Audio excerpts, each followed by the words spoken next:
Welcome to the slop farm. Enjoy the video.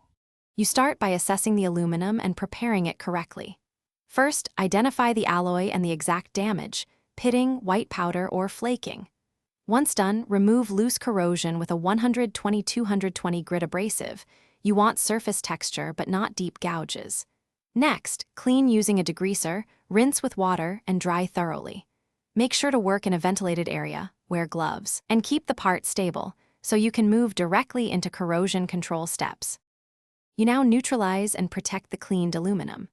Start by applying an acid neutralizer or a conversion coating to stop active corrosion. Follow the product dwell time exactly.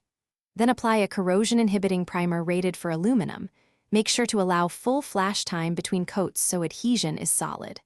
Once primed, add an epoxy or polyurethane topcoat for barrier, or opt for anodizing if you need durable, long-term protection. This sequence blocks moisture and You finish by sealing and setting a maintenance routine. Inspect seals, joints, and fasteners, and replace dissimilar metals that create galvanic cells. Use isolation washers if needed. Maintain periodic inspections and touch up paint immediately at any scratches or chips to prevent re-entry of moisture.